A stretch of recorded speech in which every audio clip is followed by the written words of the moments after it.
2002 کے حج میں سعید انور، انضمام الحق، مشتاق یہ میرے ساتھ تھے حج میں.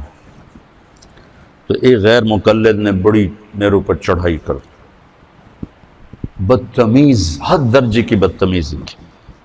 میں ایک لفظ نہیں بولا، چپ. تو جب وہ چلا گیا تو سعید انور کہنے لگا، مولانا صاحب مجھے آج پتہ چل گیا ہے کہ صحیح کیا ہے اور غلط کیا ہے.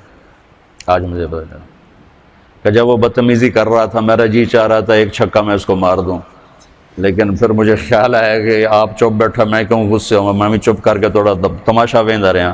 مجھے آج پتہ چل گیا کہ صحیح کیا ہے غلط کیا ہے. میں طاہر القادری صاحب سے مل کر آیا تو یہاں دو نوجوانوں نے مجھے پکڑ لی، اتنی گالیاں دیں قادری صاحب کو،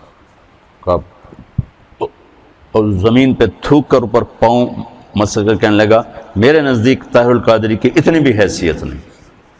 میں کہا بیٹا جو لوگ اہل حق ہوتے ہیں ان کے ایسے اخلاق نہیں ہوتے. السلام علیکم. اس کو پھر آگے بات ہی نہیں آئی. بھائی تم اختلاف کرو، اختلاف کرو، وہ تو اختلاف سے تو زمانے کا حسن ہے، لیکن نفرت تو نہ، کفر تک تو نہ پہنچو. اگر تمہارے نزدیک وہ وہاں تک پہنچے ہوئے ہیں تو پھر ان کے لیے ہدایت کی دعا کرو، ان سے پیار کرو، ان سے محبت کرو.